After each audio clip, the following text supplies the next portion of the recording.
dans mon cœur. Shalom, shalom, peuple de Dieu. Que le nom de l'Éternel soit glorifié ce 1er janvier 2022.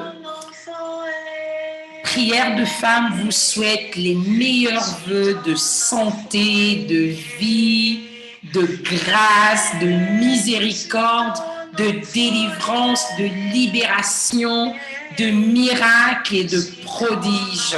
Amen, amen, amen. Shalom au peuple de Dieu sur toute la terre. Shalom aux intercesseuses, aux intercesseurs. Shalom aux adorateurs, aux adoratrices.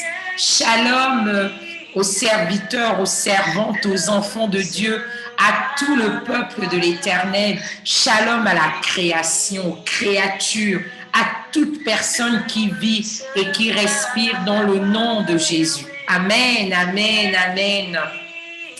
On s'excuse pour cette vidéo qui arrive quelques heures un petit peu en retard. On a eu un problème technique, mais gloire à Dieu, rien ne nous empêchera de célébrer, de magnifier, de glorifier le nom de l'Éternel. Oui, c'est cela. Apprenons à voir autrement les défis qui se présentent à nous. Parfois, l'Éternel peut permettre pour que nous puissions devenir experts dans certains domaines. Dans le cas de prière de femmes, c'est à la technique que nous devenons expertes. Et nous disons merci, nous chalomons le peuple de Dieu pendant que nous écoutons Maman Nancy du côté du Gabon avec cette belle voix, cette belle mélodie. Shalom à Pierre Vivante, shalom à toutes les mamans de prière de femmes. Que le Seigneur nous bénisse encore, qui nous donne la force d'aller de l'avant, qui nous donne la force d'être toujours aussi disposés, toujours aussi disponibles dans le ministère. Nous disons merci à l'Éternel de grâce qui nous conduit dans cette adoration. Et nous disons merci. Merci Seigneur pour la gloire de Dieu. On peut acclamer ce Dieu de gloire. On peut acclamer ce Dieu de victoire. On peut acclamer ce Dieu d'amour. On peut acclamer, on peut élever ce Dieu puissant. Oui, nous sommes heureuses les femmes de prière, les pierres vivantes d'être ici. Ce 1er janvier avec vous et vous proposer ce culte de grâce, ce culte d'action de grâce. Nous disons merci à l'Éternel qui nous accompagne, qui nous remplit de sa présence. Seigneur, que ton règne soit au milieu de nous. Oui, Saint-Esprit, viens. Nous avons besoin de toi. Nous avons besoin de toi. Merci.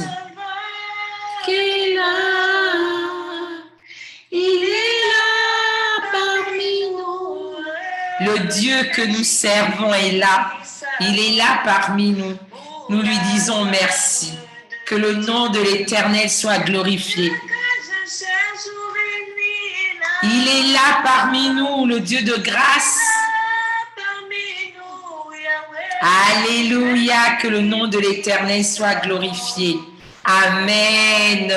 Oh oui, nous disons shalom à 2022. Nous disons un shalom de paix, un shalom de grâce, un shalom de victoire, un shalom de puissance, un shalom d'adoration à l'Éternel qui nous fait rentrer dans cette année de gloire. Oh Seigneur, sois glorifié. Oui Seigneur, nous pouvons t'acclamer, nous pouvons t'acclamer, nous pouvons t'adorer, nous pouvons t'exalter, nous pouvons te magnifier, nous pouvons te célébrer, car tu es Dieu, tu es Dieu, tu es Dieu, tu es Dieu. Oh oui, viens. Oh Saint-Esprit, viens. Remplis-nous, remplis-nous, remplis-nous de ta présence. Nous sommes rentrés dans cette année victorieux et victorieuse en Jésus. Nous disons merci au Dieu de grâce. Nous élevons le Dieu fidèle, celui qui ne nous a jamais abandonnés, celui qui nous conduit pas à pas. Oh oui, nous disons merci. Merci Seigneur. Merci parce que tu nous as préservés, tu nous as gardés, tu nous as bénis. Merci Seigneur. Merci, merci. Nous continuons cette adoration et cette louange avec les mamans de Pierre vivantes, mais aussi de prières de femmes. Et là, nous entendons un chant de maman Sévérine. Oh là là, oh là là, oh là là. Il est passé où le chant, il est passé où? Que le nom du Seigneur soit glorifié de ce que ces sentinelles ont voulu encore le glorifier aujourd'hui. Le sang précieux de Jésus, ni quitter. Le sang précieux de Jésus nous lave, nous purifie, nous conduit. Il est puissant au milieu de nous. Le Seigneur est merveilleux, nous le glorifions. Nous l'élevons, nous le glorifions, nous le magnifions. Oh oui, Seigneur, nous entendons ta voix.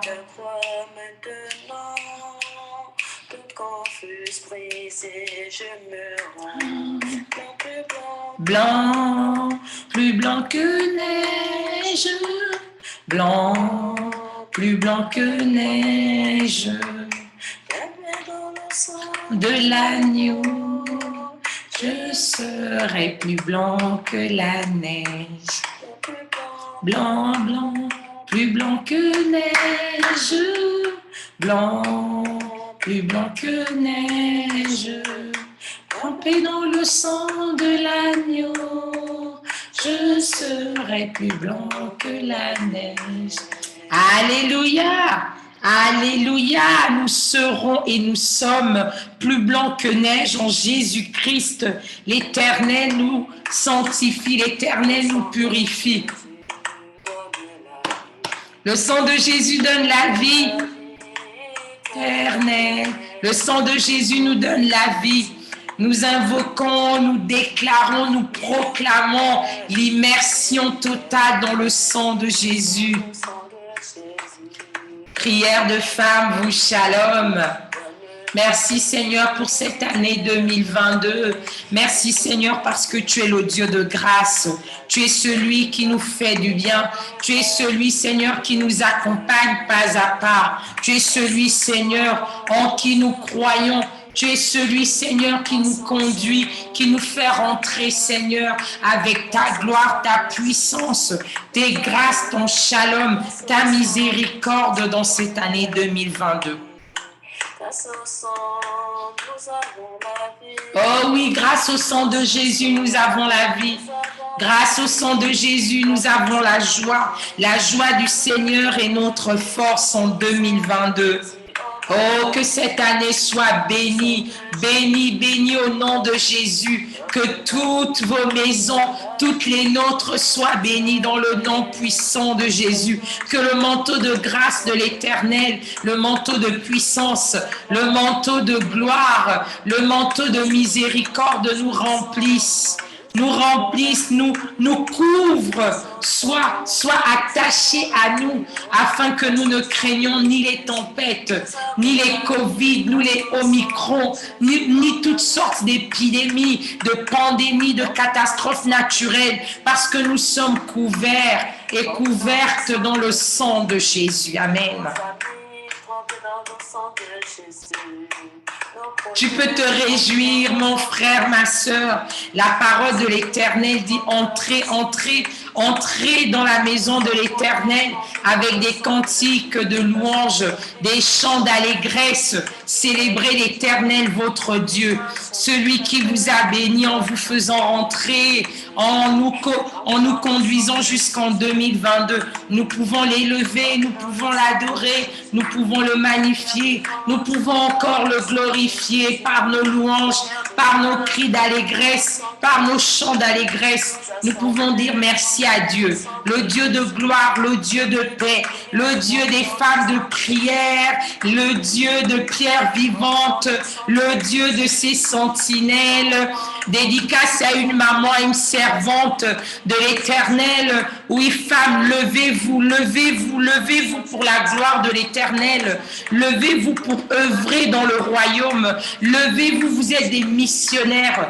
L'Éternel vous a investi de tellement d'autorité, de tellement d'autorité. Femme, lève-toi, lève-toi, lève-toi pour le shalom de l'Éternel. Lève-toi pour la gloire de l'Éternel. Lève-toi pour les nations. Parce que l'Éternel t'a donné une autorité et une force au-delà de ce que tu peux imaginer. Sentinelle de l'Éternel, lève-toi où que tu sois sur terre.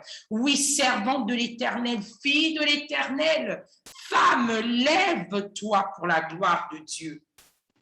Donne-toi cette mission en 2022 de te lever pour la gloire de Dieu, pour la gloire du Père, pour les nations. Les nations nous attendent, femmes, pour l'évangélisation. Le Seigneur fait de nous des pêcheurs d'hommes. Le Seigneur nous amène à évangéliser auprès des jeunes, auprès des enfants, auprès des papas, auprès des familles. Oui, femme, lève-toi pour la gloire de l'Éternel. Lève-toi afin que des peuples, des nations soient sauvés. Tu es une mère. Lève-toi dans l'intercession. Lève-toi dans l'adoration. Lève-toi dans ta mission d'évangéliste.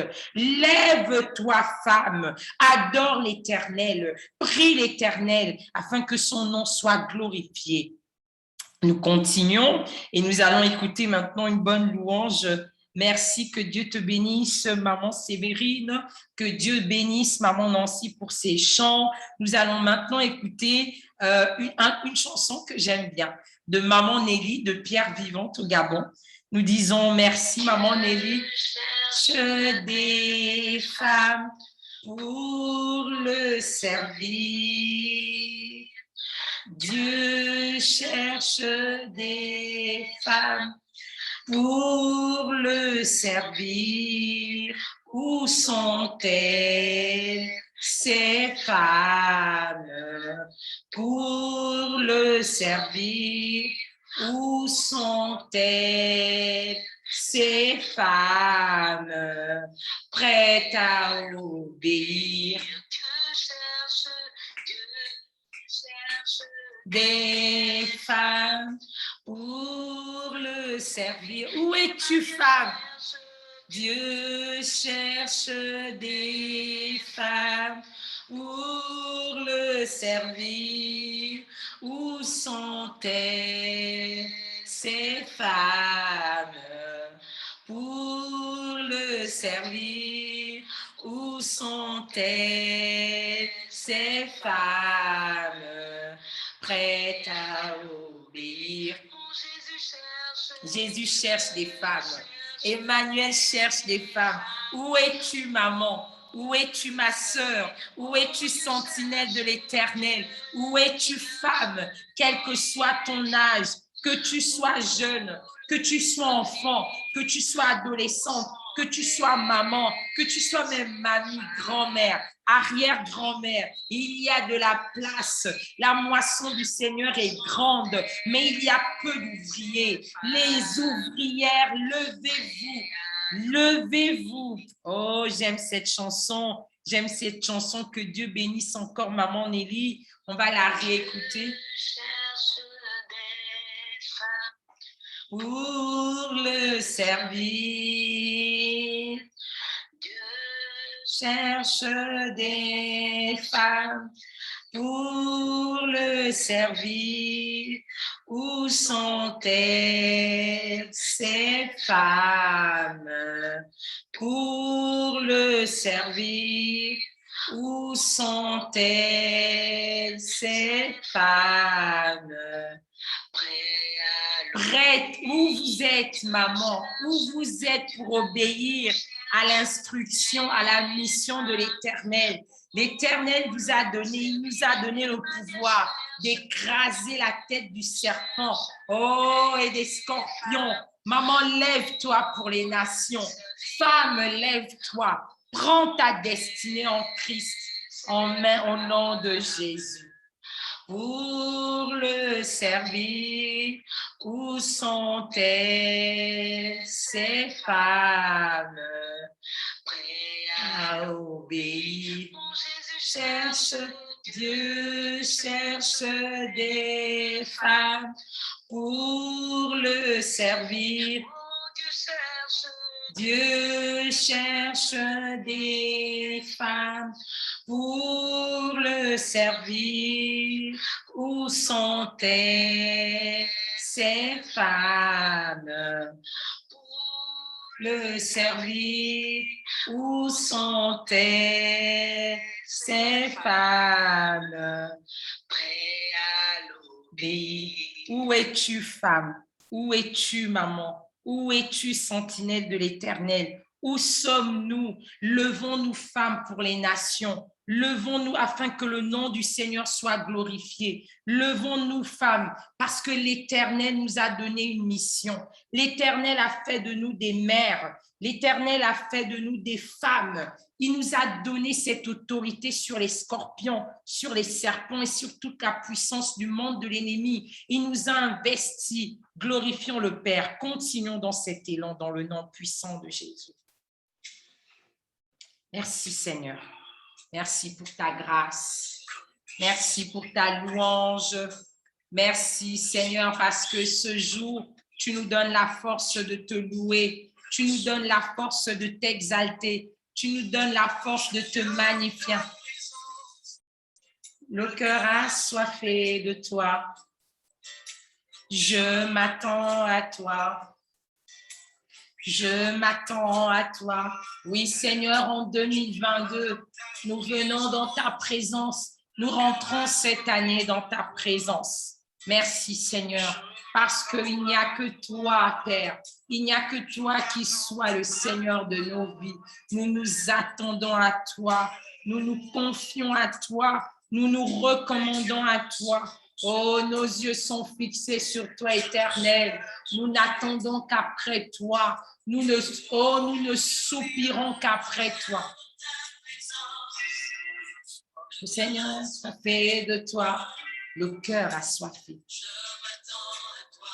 Le cœur assoiffé de l'Éternel. Maman, célèbre ton Dieu. Célèbre ce Dieu de gloire qui a fait de toi une femme de victoire, qui a fait de toi une femme puissante, qui a fait de toi une sentinelle. Lève-toi, lève-toi, lève-toi, afin que le nom du Seigneur soit glorifié.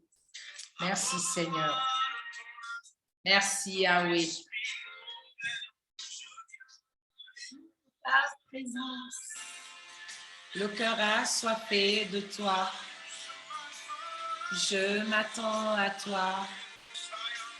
Je m'attends à toi. Dans ta présence. Le cœur assoiffé de toi. Je m'attends à toi. Je m'attends à toi. En 2022, c'est le Seigneur qui est notre rempart, notre bouclier, notre joie. Nous lui disons gloire et louange au nom de Jésus. Nous élevons le Père, nous le magnifions, nous l'adorons. Ô Seigneur, nous t'exaltons. Tu es le Saint des saints, tu es le Roi des rois, tu es l'Éternel de grâce. Oui, Seigneur, tu es excellent, tu es admirable. Oui, l'Éternel est celui qui change ton histoire. En 2022, il est celui qui change nos histoires. En 2022, il est le Dieu qui change nos situations. En 2022, il est le Dieu de la visitation.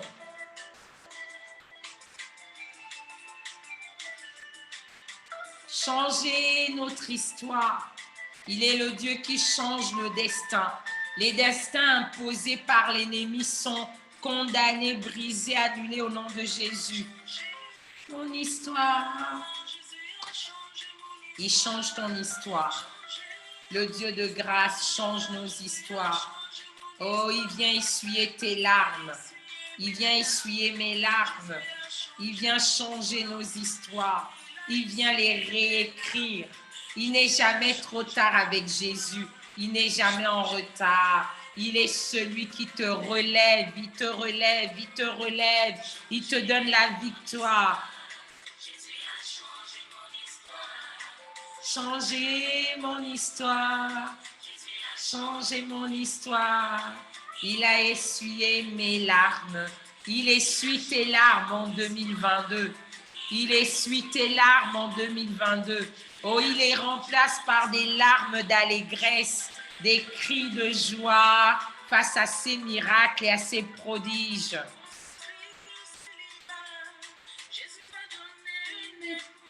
Oh, toi qui t'attends un mari, que la grâce de l'Éternel en cette année 2022 soit ton partage. Toi qui attends un enfant, que la grâce de l'Éternel soit ton partage. Que la souveraineté de l'Éternel soit ton partage. Toi qui as été longtemps humilié, oh, que cette année soit ton année de joie, où le Seigneur te relève. Oui, il te relève et te donne la victoire. Il te donne la victoire au nom puissant de Jésus. Reçois la grâce de l'Éternel en ce jour de victoire, en ce jour de grâce, en ce jour, oh, où le nom de l'Éternel est glorifié. C'est le Dieu pour qui aucun miracle n'est impossible. Justement, plus ta situation est particulière, plus ta situation demande une intervention particulière, plus le Seigneur se sent concerné, parce qu'il est le Dieu de la distinction. Il est le Dieu qui vient réécrire nos histoires. Il est le Dieu qui vient nous relever en 2022. Changer mon histoire. Change, dis au nom de Jésus. Le Seigneur change mon histoire. Là où il y avait des combats, il me donne la victoire. Mes Goliaths, mes pharaons, mes Égyptiens sont terrassés. Ils sont noyés dans la mer Rouge. Au nom de Jésus. Amen. Amen, amen, amen. Qui te combattait? L'Éternel est ta force. Celui qui vit en nous est plus fort que celui qui est dans le monde. Et au nom de Jésus-Christ, tout genou fléchit, toute langue confesse que Jésus-Christ est Seigneur, car il est merveilleux. Il est admirable, il est tout-puissant, le Dieu de nos victoires. Amen. Amen, amen, amen.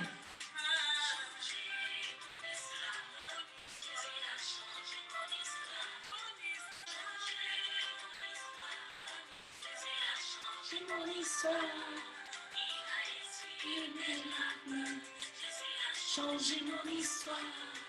Il a essuyé mes larmes.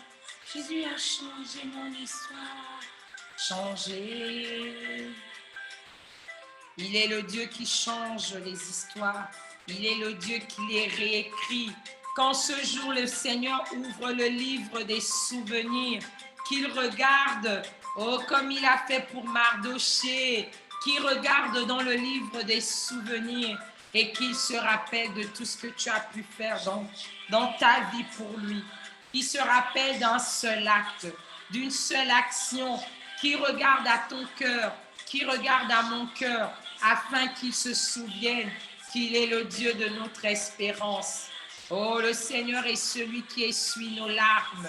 Il est celui qui nous relève. Il est celui qui aplanit les chemins, les montagnes devant nous. Il dresse un sentier de gloire afin que nous passions et que rien ne vienne entraver nos bénédictions. Oh, la joie de la seconde maison sera plus grande que la première dans le nom puissant de Jésus. Il a essuyé mes larmes. Il a changé mon histoire. Changé. Changé mon histoire. Changé mon histoire. Proclame, proclame, proclame mon frère. Proclame ma sœur. Il a changé, il change, il change, il change, il change. Oh, l'Éternel pouvait le dire. Pharaon, les Égyptiens que tu vois aujourd'hui, tu ne les reverras plus jamais. Que cela soit ton partage et mon partage dans le nom puissant de Jésus. Quelle est cette situation pour laquelle tu pries depuis des années et tu attends encore? 2022, c'est l'année de grâce, c'est l'année de visitation, c'est l'année du déclenchement des prodiges et des miracles. C'est l'année des accomplissements. Nous le croyons par la foi, nous le proclamons et nous le saisissons dans le nom puissant de Jésus. Amen.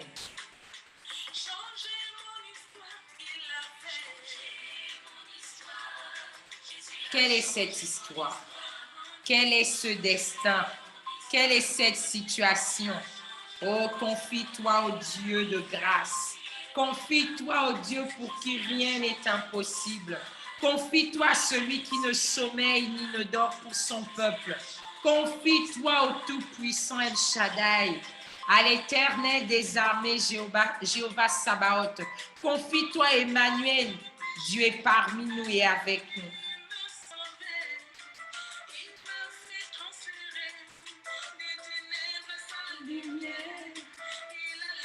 Tout mon être par son sang précieux. Il t'a lavé, il t'a lavé. Le sang de Jésus nous lave, nous purifie. Nous purifie, nous purifie. Nous purifie au nom puissant de Jésus.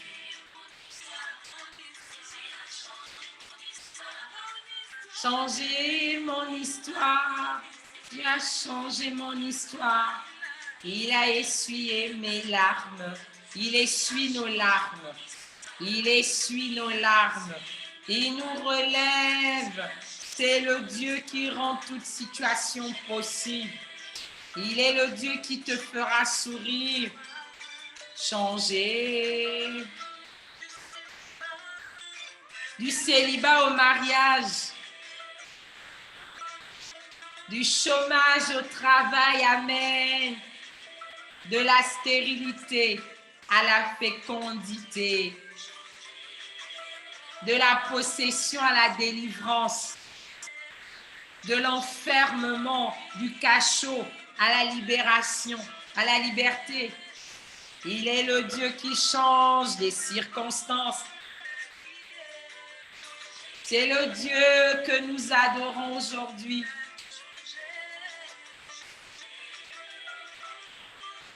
Le Dieu a tout changé, changé. C'est le Dieu qui change tout. Donne-lui ta situation. Ta situation. C'est le Dieu qui peut tout changer. Changer. C'est le maître des temps, des circonstances. Changer. Vous écoutez, changer. Il peut tout changer, changer. Il peut tout changer. C'est le Dieu qui change les situations. Il peut tout changer, il peut tout changer, il peut tout changer. Quelle que soit cette situation, c'est le Dieu des miracles. Il n'a pas changé hier, aujourd'hui, éternellement. Donne-lui ta situation. En 2022, il réécrit ton histoire. Amen, amen à cette adoration, à ces louanges qui nous ont fait du bien. L'Éternel est puissant, l'Éternel est majestueux, l'Éternel est admirable. Oui, Seigneur, nous rentrons dans ce temps de la parole. Seigneur, nous te disons merci, car tu es le Dieu de grâce, tu es le Dieu de paix, Tu es le Dieu au-dessus de tout. Seigneur, que ton nom soit puissamment loué. Que ton nom soit puissamment magnifié, que ton nom soit puissamment exalté. Merci Père, car ce 1er janvier, nous savons que tu viens encore parler à nos cœurs, tu viens encore nous dire quelque chose que nous avons besoin de savoir et entendre pour toute l'année, mais même jusqu'à la fin. Ô Seigneur de nos vies, jusqu'à l'avènement, Seigneur, tu es le Dieu de grâce que nous célébrons. Dans le nom puissant et glorieux de Jésus-Christ. Amen, amen, amen. Peuple de Dieu, nous sommes dans la joie parce que nous allons encore célébrer le nom de l'Éternel. Aujourd'hui, nous allons encore proclamer le nom de l'Éternel. Il est le Dieu tout-puissant. Il est le Dieu de gloire. Il est celui, Seigneur, il est celui en qui nous nous confions, celui en qui nous nous abandonnons. Il est le Dieu de notre gloire, le Dieu de notre victoire. Nous saluons la présence du Saint-Esprit. Nous lui disons gloire et louange. Nous élevons le Père de grâce dans le nom puissant de Jésus. Amen, amen, amen. Shalom, shalom. Je suis dans la joie de vous retrouver aujourd'hui. Et par ma voix, ces prières de femmes, ces pierres vivantes qui vous chalonnent et vous souhaitent et prient, déclarent et proclament pour nous tous une excellente année de grâce, de shalom, de prodiges, de miracles et de miséricorde de l'Éternel. Amen, amen, amen. Nous allons voir aujourd'hui, nous allons parler, nous allons réfléchir à un point important de la parole de Dieu, ce que l'Éternel a déposé pour ce jour dans le nom de Jésus. Le message s'intitule « Le prix de l'amour ». Le prix de l'amour. Le message s'intitule « Le prix de l'amour ». Le prix de l'amour et le message, le titre se poursuit en disant « Aimons l'Éternel de tout notre cœur ». Le prix de l'amour, aimons l'Éternel de tout notre cœur. Amen, amen, amen. Les dictionnaires, les livres, les récits, les histoires décrivent, nous proposent plusieurs définitions de l'amour. Et ce sont des définitions, des explications humaines. Il y a l'amour selon l'humain et il y a l'amour divin. Et si nous voulons avancer dans ce message, le prix de l'amour, aimons l'Éternel de tout notre cœur, il convient que nous nous interrogions sur l'amour divin. Qu'est-ce que c'est?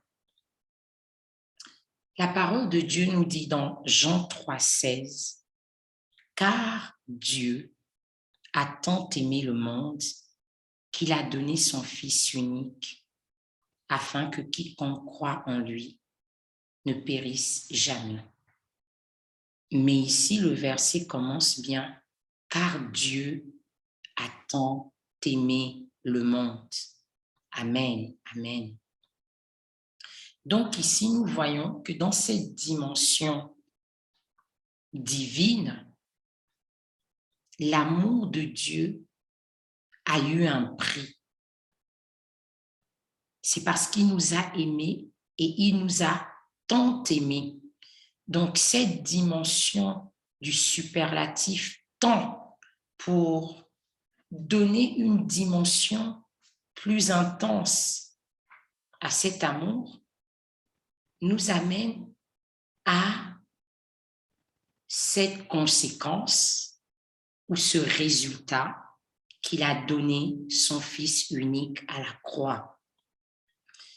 Ici, nous voyons, grâce à ce verset, la dimension sacrificielle de l'amour, la dimension du sacrifice, la dimension du renoncement, la dimension du don, du don.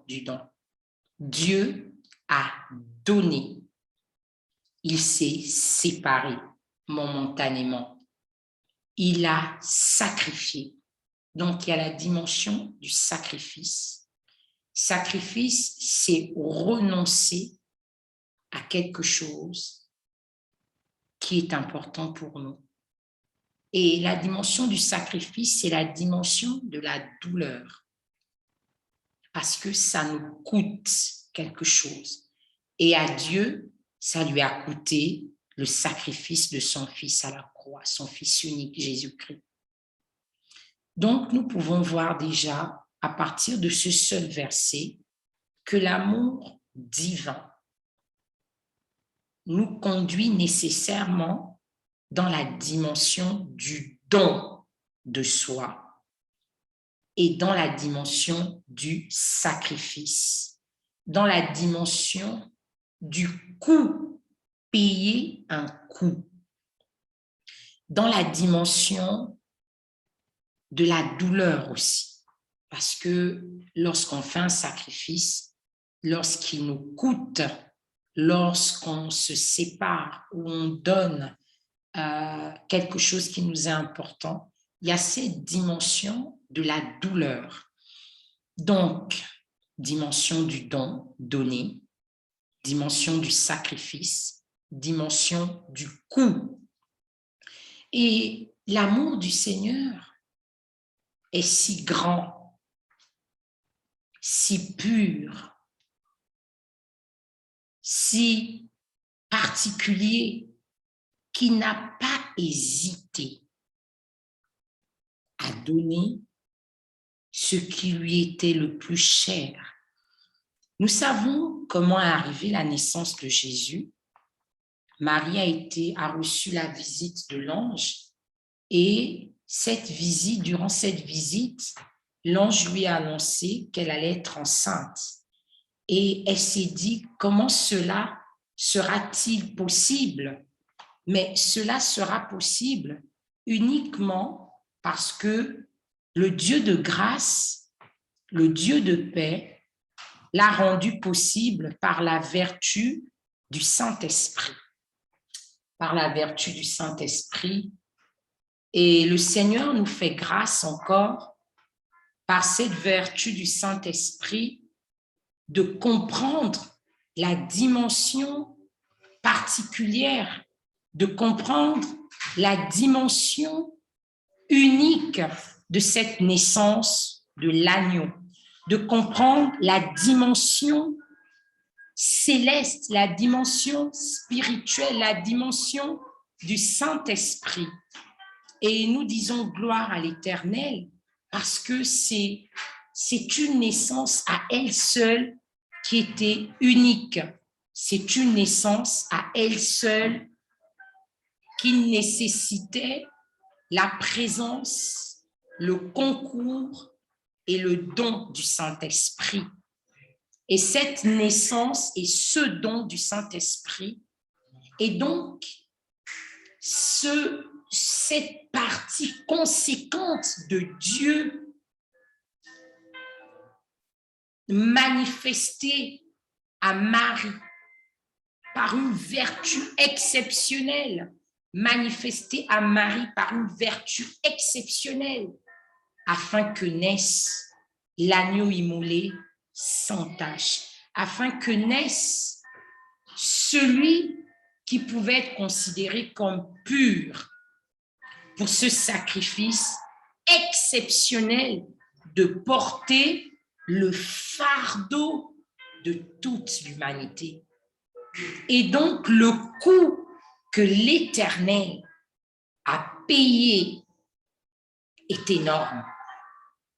On est en train de parler de la vertu du Saint-Esprit. Mais le Saint-Esprit ici, c'est l'Esprit de Dieu. Donc, Jésus est le résultat de la conception de l'Esprit de Dieu. Et c'est cela qui a été sacrifié. C'est cela qui a été donné pour les pécheurs que nous sommes. C'est cette dimension particulière du Dieu de grâce qu'il a sacrifié par amour pour nous. On nous dit, car Dieu a tant aimé le monde qu'il a donné son Fils unique. Il nous a tellement aimés qu'il n'a pas hésité un instant à mettre le Saint-Esprit à contribution. C'est cela la définition de l'amour divin. C'est cela la définition de l'amour exceptionnel.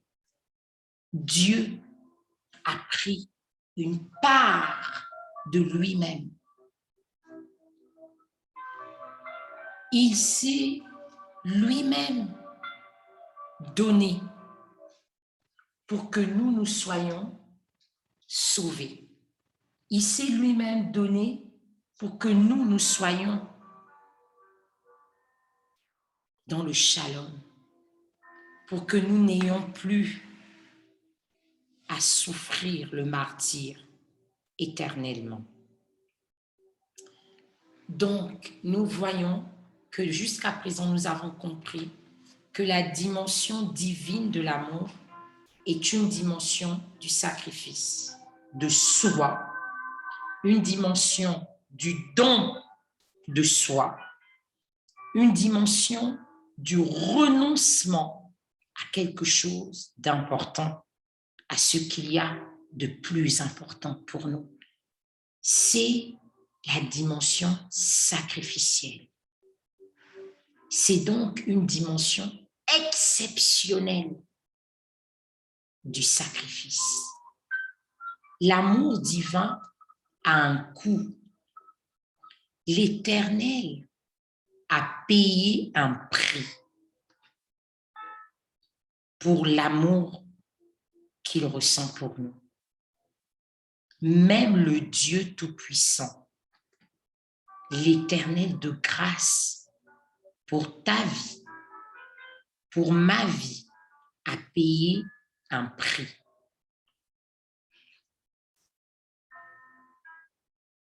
A payé un prix. Même le Seigneur a payé un prix. Lui qui est au-dessus de tout. Lui qui surpasse toute autre chose. Lui qui vient à bout de toute résistance. Il a dû payer un prix. L'amour a un prix. L'amour nous coûte et nous rentrons concrètement dans notre message après cette première définition, j'espère assez claire, de l'amour de Dieu. Nous allons lire dans Exode 20, chapitre 20, à partir du premier verset. Je lis la parole de Dieu dans le nom puissant et glorieux de Jésus-Christ. Alors Dieu prononça toutes ces paroles en disant, « Je suis l'Éternel ton Dieu, qui t'ai fait sortir du pays d'Égypte, de la maison de servitude. Je suis l'Éternel ton Dieu. Tu n'auras pas d'autre Dieu devant ma face. Tu ne te feras point d'image taillée, ni de représentation quelconque des choses qui sont en haut, dans les cieux, qui sont en bas, sur la terre et qui sont dans les eaux plus bas que la terre. Tu ne te prosterneras point devant elles et tu ne les serviras point, car moi, l'Éternel, ton Dieu, je suis un Dieu jaloux qui punit l'iniquité des pères sur les enfants jusqu'à la 3e et à la 4e génération de ceux qui me haïssent et qui fait miséricorde jusqu'à 1000 générations à ceux qui m'aiment et qui gardent mes commandements. Tu ne prendras point le nom de l'Éternel, ton Dieu, en vain, car l'Éternel ne laissera point impuni celui qui prendra son nom en vain. Souviens-toi du jour du repos pour le sanctifier. Tu travailleras 6 jours et tu feras tout ton ouvrage. Mais le 7e jour est le jour du repos de l'Éternel, ton Dieu. Tu ne feras aucun ouvrage, ni toi, ni ton fils, ni ta fille, ni ton serviteur, ni ta servante, ni ton bétail, ni l'étranger qui est dans tes portes. Car en 6 jours, l'Éternel a fait les cieux, la terre et la mer, et tout ce qui est contenu. Et il s'est reposé le 7e jour. C'est pourquoi l'Éternel a béni le jour du repos et l'a sanctifié. Honore ton père et ta mère, nous sommes au verset 12, afin que tes jours se prolongent dans le pays que l'Éternel, ton Dieu, te donne. Tu ne tueras point, tu ne commettras point d'adultère, tu ne déroberas point, donc tu ne voleras point. Tu ne porteras point de faux témoignages contre ton prochain. Tu ne convoiteras point la maison de ton prochain.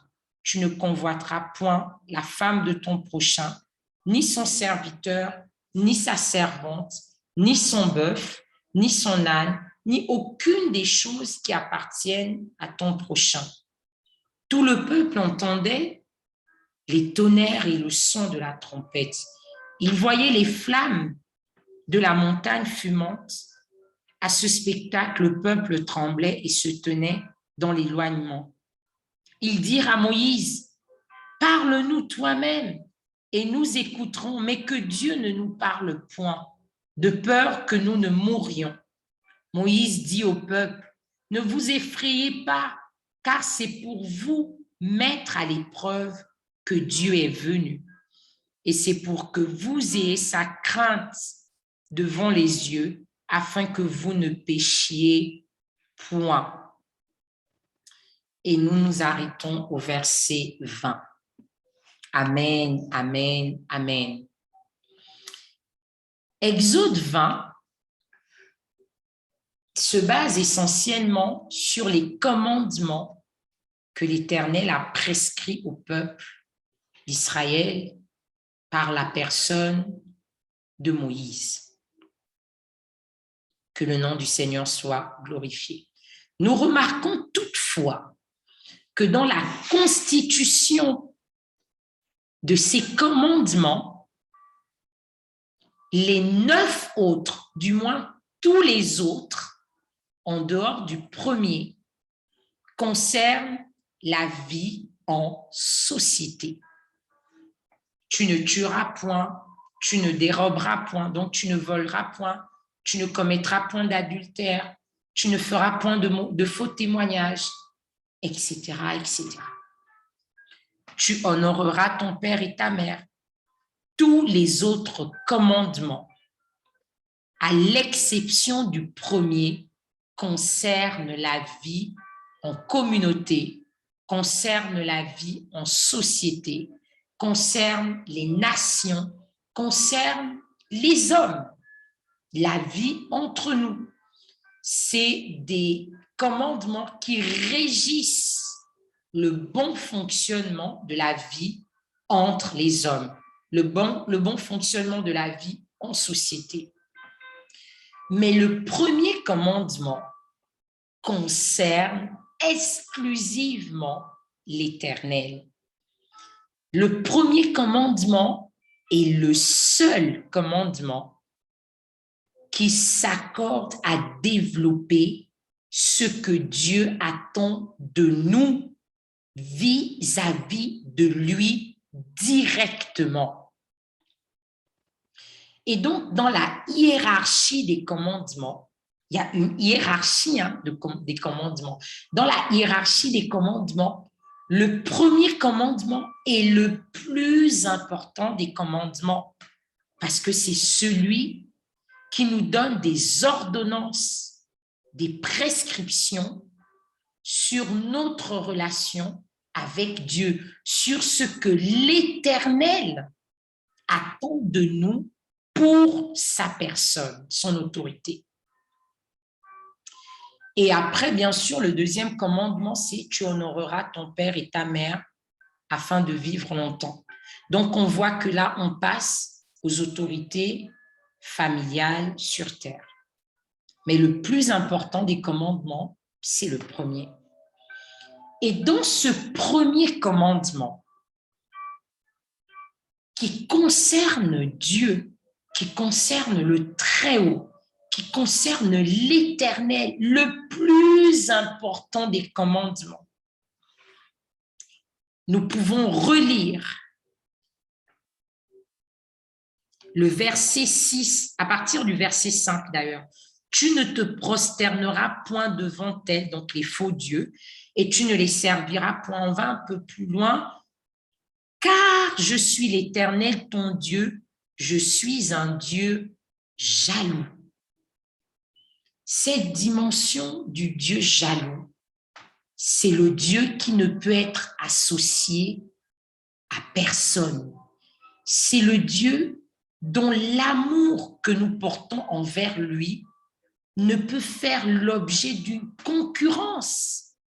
Lorsque Dieu dit « je suis un Dieu jaloux », c'est pour dire que l'attachement, l'adoration, la dévotion que nous avons pour l'Éternel est unique, devrait être unique.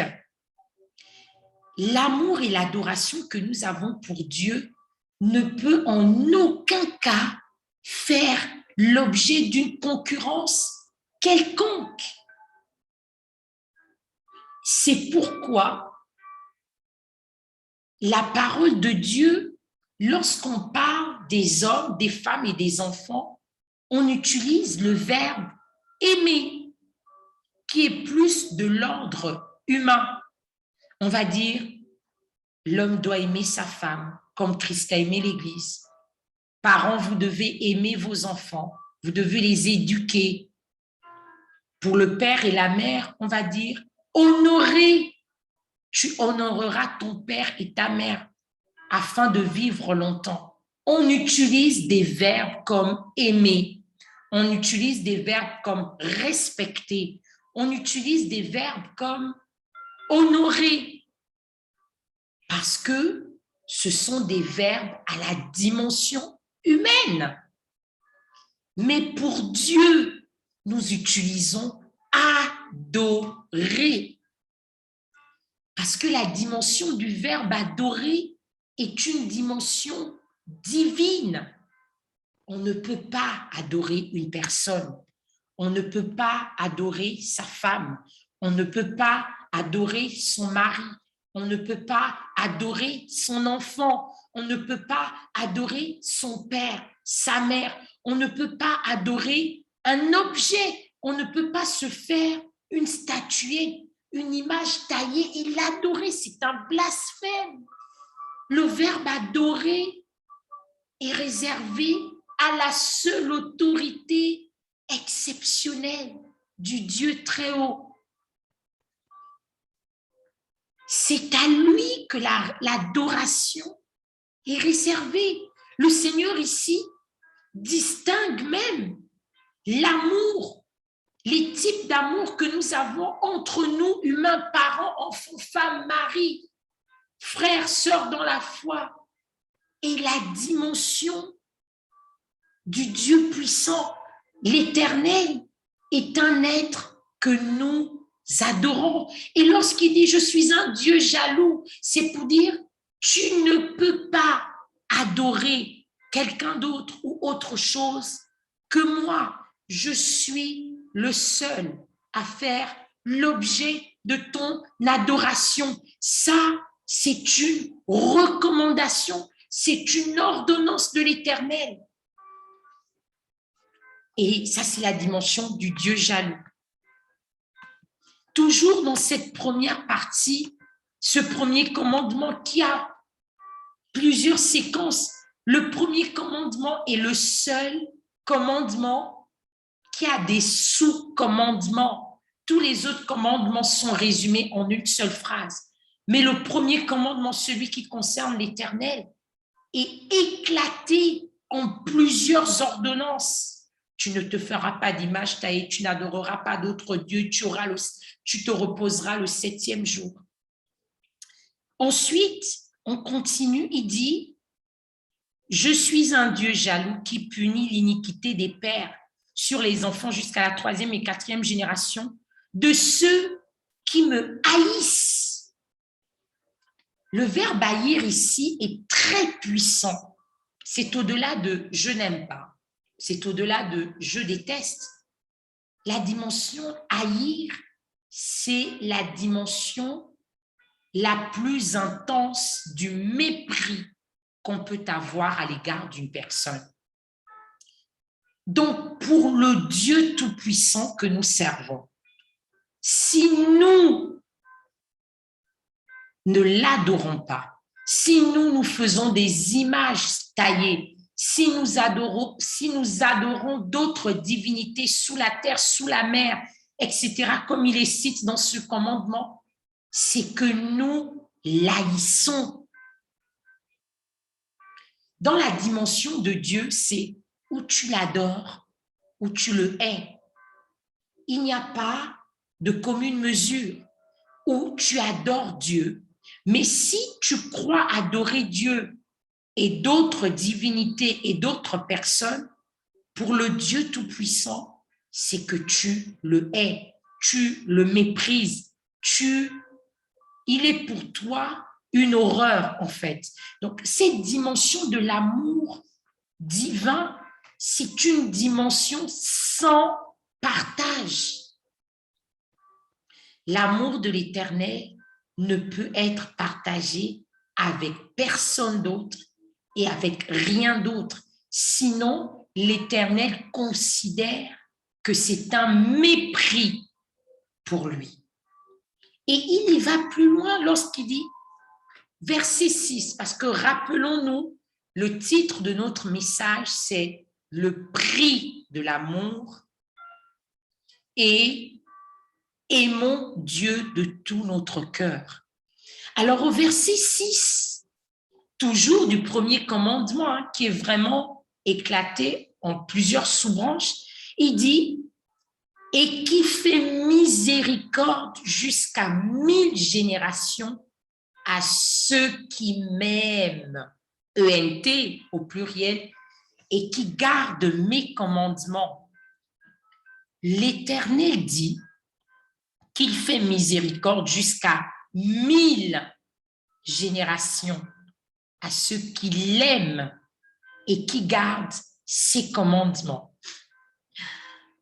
Réalisons que dans le premier commandement de Dieu, le seul commandement qui le concerne, le seul commandement qui porte sur son autorité, sur sa personne, l'Éternel y a inclus notre amour pour lui. Mon frère, ma sœur, dans son premier commandement, l'Éternel dit « Ceux qui m'aiment et qui gardent mes commandements ». c'est pour dire que si nous sommes dans la hiérarchie des commandements et que le premier commandement est le seul sur tous les autres qui concernent Dieu, parce que nous avons bien compris tout à l'heure que tous les autres commandements concernent la vie en société. Tu ne tueras point, tu ne déroberas point, tu ne commettras point d'adultère, tu ne feras point de faux témoignages. Tous les autres commandements portent sur la vie communautaire. Mais le plus important des commandements, le premier commandement, le principal des commandements, dans ce commandement qui concerne Dieu, il y inclut le fait que nous devions l'aimer. Cela nous montre l'importance que Dieu accorde à l'amour, ou mieux, à l'adoration que nous devons lui porter. Ça veut dire que pour Dieu, que ces créatures, que ces fils et ces filles que nous sommes, que nous l'aimions, est de l'ordre d'importance du premier plan, en fait. Qu'est-ce que ça veut dire? Si le premier commandement, c'est « tu adoreras l'Éternel, ton Dieu, de tout ton cœur, de toute ton âme et de toutes tes forces », c'est que l'Éternel est en train de dire que tu ne peux pas dire que tu m'aimes, tu ne peux pas dire que tu m'adores, tu ne peux pas dire que tu tiens à moi si tu fais toutes les choses que je n'aime pas.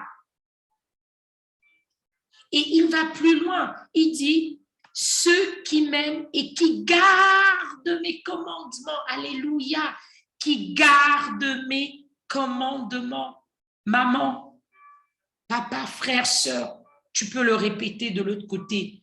Ceux qui m'aiment et qui gardent mes commandements. Qu'est-ce que l'Éternel veut nous dire dans cette parole? C'est que pour notre Dieu, pour le Très-Haut, l'aimer, c'est garder ses commandements. Garder ici est une dimension plus forte que respecter.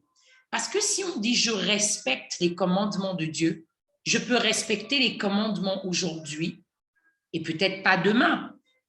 Je peux ne pas voler aujourd'hui et voler la semaine prochaine. J'ai respecté ce commandement un jour, une semaine, à une partie de ma vie, et à une autre partie, je ne respecterai pas. Mais ici, en fait, c'est la dimension de garder. Donc, quand il dit « ceux qui m'aiment et qui gardent mes commandements », c'est simplement pour dire ceux qui préservent, ceux qui enracinent, ceux qui s'approprient, ceux qui veillent à ce que mes commandements fassent partie de leur vie. La dimension du verbe « garder », c'est une dimension de préservation, c'est une dimension d'enracinement, c'est une dimension où on a planté, ça a poussé et ça demeure. Donc pour Dieu ici, l'aimer, c'est ceux qui gardent ses commandements, ceux qui ont enraciné ses ordonnances, ceux qui les préservent pour toujours. Pas juste un moment. Je ne garde pas les commandements de Dieu parce qu'il m'a béni cette semaine et que je suis contente. Je n'obéis pas à Dieu parce qu'aujourd'hui, il m'a donné un enfant. Hier, il m'a donné un mari. Il m'a donné un travail. Garder les commandements de Dieu ne dépendent d'aucune situation, ne devrait dépendre d'aucune situation, ni d'aucun moment, d'aucune circonstance. On garde, on préserve, on obéit, on demeure dans les commandements de Dieu simplement parce que nous l'aimons. Nous n'aimons pas Dieu au gré de nos humeurs. Nous n'aimons pas Dieu parce que nous croyons et nous pensons qu'il nous a fait du bien. Nous ne disons pas que nous cessons de l'aimer, nous cessons d'obéir, nous cessons de respecter ses commandements. Le jour où nous n'avons pas été bénis, le jour où nous sommes malheureux, le jour où nous sommes tristes. Non, pour l'Éternel, l'aimer, c'est garder, demeurer, rester constamment dans ses ordonnances. C'est cette dimension de l'amour que Dieu attend de nous. Et donc, pour l'Éternel, comme je l'ai dit au départ, avant qu'il exige de nous cet amour pour lui, il a d'abord été le premier à nous aimer. Il a envoyé son Fils à la croix de Golgotha afin que nous soyons sauvés. Comme nous savons, Jésus-Christ est né par la vertu du Saint-Esprit. Mais cet amour pour Dieu, comme on nous le dit dans Jean 3,16, car Dieu a tant aimé le monde qu'il a donné son Fils unique afin que quiconque croit en lui ne périsse point et ait la vie éternelle. La dimension de l'amour de Dieu pour nous a coûté un prix à l'Éternel. Ça veut dire que si le Dieu Tout-Puissant a payé un prix par amour pour nous, il est naturel que nous, en retour, l'amour que nous avons pour Dieu nous coûte quelque chose. L'amour que nous avons pour Dieu nous coûte quelque chose. Parce que même Dieu qui est le Tout-Puissant, l'amour qu'il a pour nous lui a coûté quelque chose.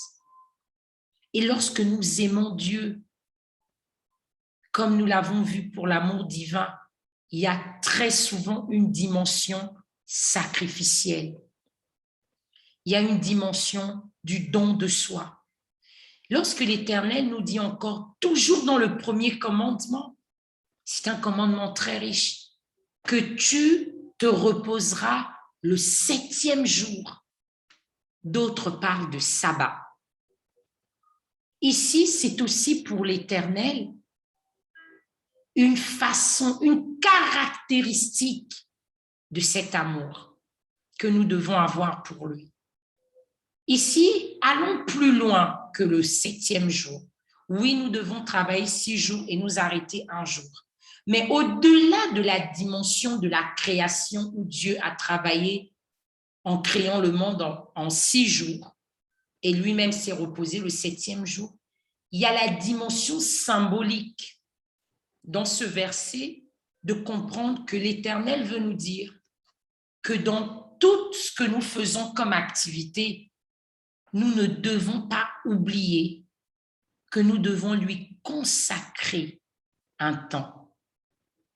Ici, lorsque nous lisons les versets de la parole, lisons les versets avec révélation. Ici, il ne s'agit pas de dire « pendant 6 jours, je fais tout ce que je veux, je ne prie jamais, je ne lis jamais la Bible, je fais ce que je veux, et le 7e jour, je rattrape tout ça. » Non, il y a une symbolique dans ce verset. La symbolique, c'est de dire que dans toutes nos activités, l'Éternel conçoit que nous avons un travail, nous avons des études, nous allons à l'école, nous avons des familles, des femmes, des enfants, des pères, des mères. Nous avons une société. Mais qu'au-delà de tout ce que nous avons comme activité, nous devons avoir un temps qui lui est consacré. Parce que nous ne pouvons pas dire que nous l'adorons et que nous ne passons jamais du temps avec lui. Passer du temps avec Dieu, c'est quoi? C'est prier, c'est lire sa parole, c'est rechercher sa volonté, c'est discuter, communiquer avec lui, c'est se repentir de tous ces péchés que nous commettons tous les jours, la colère, les critiques, les jugements, les meurtres, les assassinats, les complots contre les uns les autres. c'est nous repentir, être constamment à la recherche de sa miséricorde, être constamment à la recherche d'une communion avec lui, prier, jeûner, lire sa parole.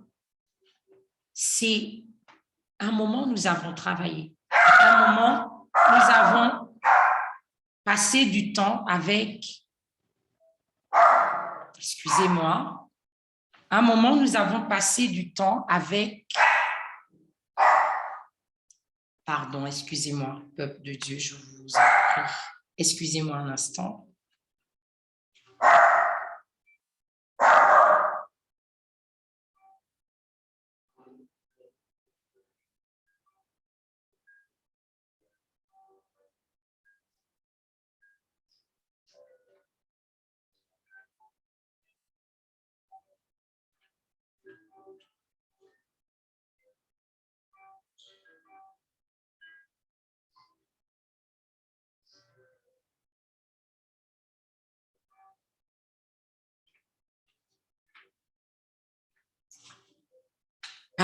Pardon, peuple de Dieu, par la grâce du Seigneur, nous avons pas mal de choses à gérer.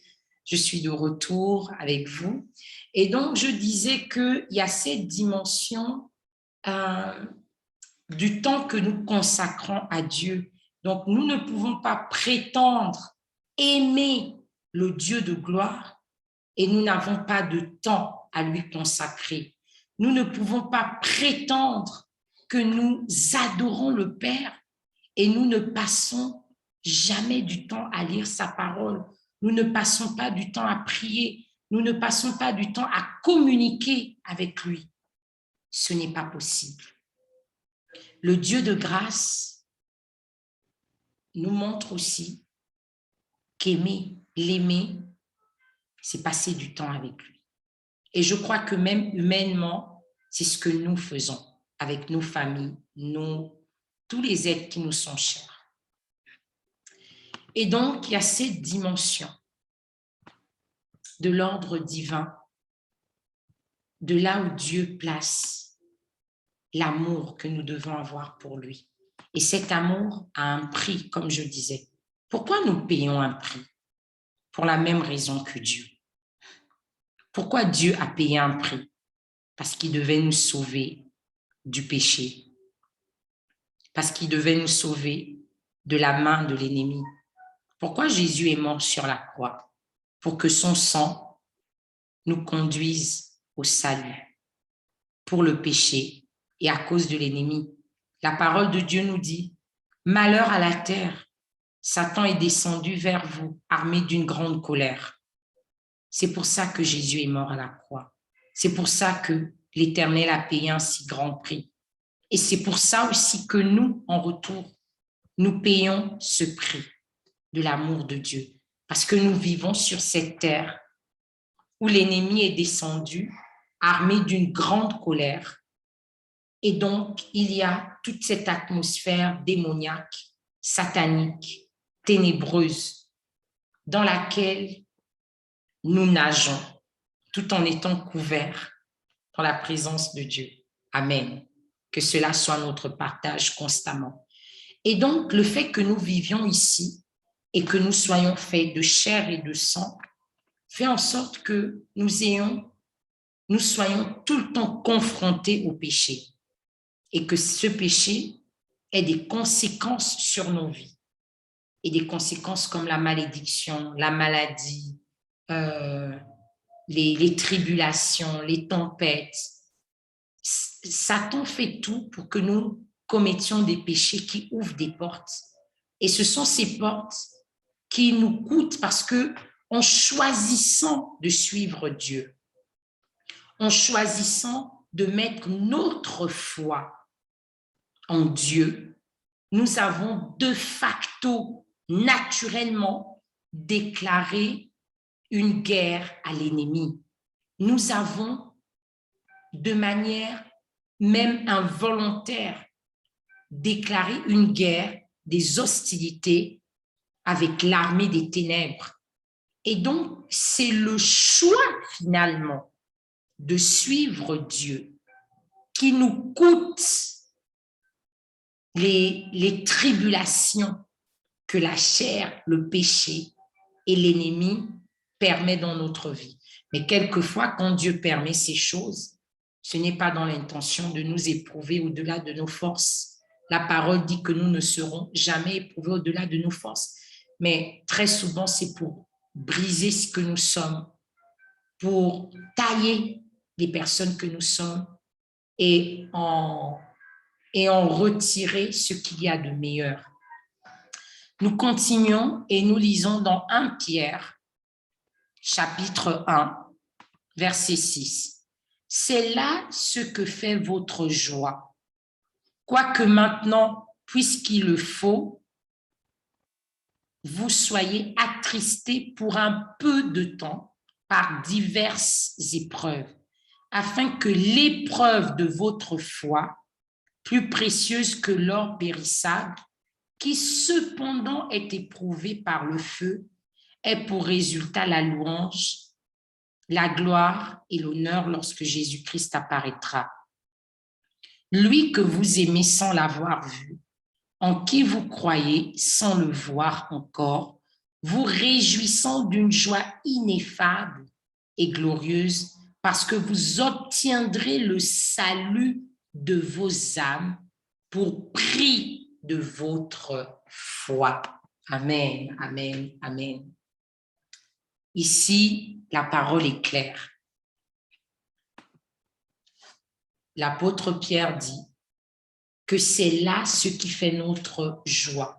Ça veut dire que les épreuves de la vie, bien qu'elles nous bousculent, bien qu'elles provoquent souvent, momentanément, il le faut, en nous de la tristesse, notre joie n'est pas tirée du fait que nous ayons tous nos désirs exaucés. Notre joie ne vient pas de ce que toutes les situations de notre vie soient telles que nous le souhaitons. Ça, c'est une joie humaine. Elle est momentanée, elle ne dure pas. On veut une voiture, on a la voiture, on est joyeux, joyeuse une semaine, 1 mois, 6 mois peut-être. Après, ça passe. On veut se marier, on se marie, on célèbre l'Éternel, il y a des hauts et il y a des bas. On a des enfants, nous sommes dans la joie de les avoir, il y a des hauts et il y a des bas. Et c'est comme ça pour toutes les choses de la vie. Mais la joie dont il s'agit ici, c'est une joie de notre foi en Dieu. Dans la fournaise ardente, dans la fosse aux lions, durant les tempêtes, nous sommes quand même dans la joie parce que nous sommes en communion avec Dieu. Notre joie ne devrait pas dépendre des circonstances. Notre paix, notre shalom ne devrait pas dépendre des circonstances, mais bien plutôt de la présence de Dieu dans nos vies, de cet amour réciproque, de ce don réciproque, de ces sacrifices réciproques, mais quand bien même qu'il faut préciser que ceux de Dieu sont de l'ordre divin et que nous sommes quand même à un stade qui demeure humain. Et donc, l'apôtre Pierre peut le dire, c'est afin que l'épreuve de votre foi, donc les épreuves sont aussi là des tests pour voir, pour prouver, pour démontrer, pour illustrer, pour mesurer, pour quantifier notre foi, notre attachement, notre amour, notre dévotion à Dieu. Il dit plus précieuse que l'or périssable, qui cependant est éprouvé par le feu. Ici, pour comprendre, on compare à l'or. Lorsque nous recueillons, pour ceux qui travaillent dans les mines, les artisans, les miniers, les chercheurs d'or, comme on les appelle, lorsque nous recueillons l'or ou même le diamant à l'état brut, ils ne sont pas aussi brillants, ils ne sont pas aussi exceptionnellement beaux, ils ne sont pas aussi ornés qu'on le voit. Mais c'est lorsque les forgerons, les bijoutiers, les travailleurs de métaux ont travaillé ces matériaux au feu, taillés, brûlés, qu'après, ils obtiennent ce caractère brillant, ce caractère que les humains aiment, ce caractère beau, splendide. Mais c'est après avoir été éprouvé au feu. C'est la même chose pour nous. Donc, les épreuves ne sont pas là pour que nous nous séparions de Dieu. Les épreuves ne sont pas là pour que nous questionnons la volonté de Dieu ou l'amour de Dieu. Les épreuves sont là pour faire ressortir de nous ce que nous avons de meilleur et pour quantifier, évaluer, mesurer l'attachement et la foi que nous avons en Dieu. Et c'est pourquoi il dit après, est pour résultat la louange, la gloire et l'honneur lorsque Jésus-Christ apparaîtra. Donc, c'est un prix que nous payons. Le choix de suivre Dieu nous coûte. L'amour a un prix. Et il faut que nous l'acceptions. Et c'est normal. Nous ne pouvons pas servir Dieu sans en payer le prix. Même si lui, il ne le désire pas. La terre où nous vivons fera en sorte que, puisque nous avons fait ce choix, de facto, nous soyons en opposition, en animosité, même si cela ne vient pas de nous, mais que nous soyons en guerre avec le camp des ténèbres. Et c'est le prix que nous payons.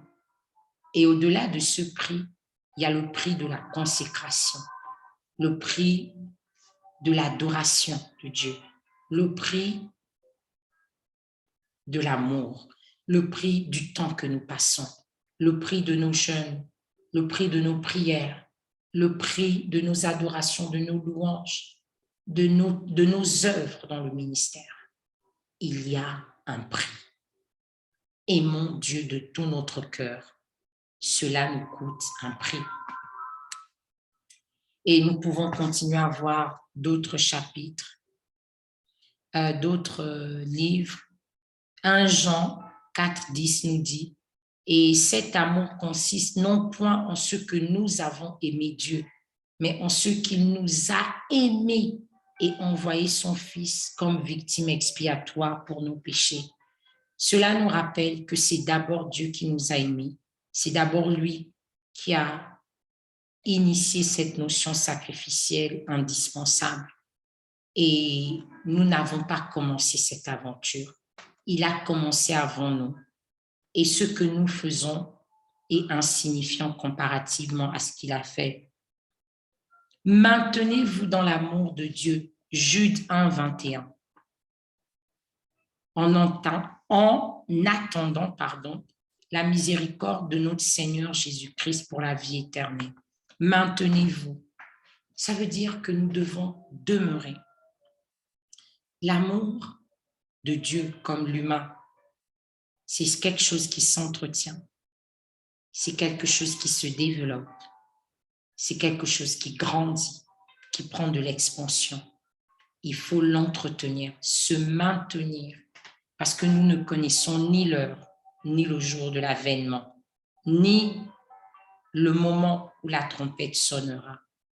Nous devons être ces vierges sages qui veillent sur l'huile de consécration et non les folles qui se réveillent en sursaut et se disent « Oh, il me faut de l'huile, peux-tu m'en donner ?»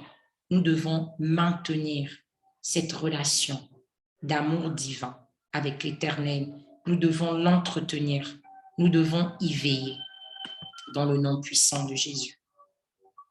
Romains 5, 8 dit « Mais Dieu prouve son amour envers nous, en ce que lorsque nous étions encore des pécheurs, Christ est mort pour nous. » Amen. Donc, le Seigneur a prouvé son amour. Il a montré, il a payé un prix. Il nous a conduits à la démonstration de ce que c'est l'amour divin. Le sacrifice, c'est un amour qui coûte. c'est un amour du don de soi. C'est un amour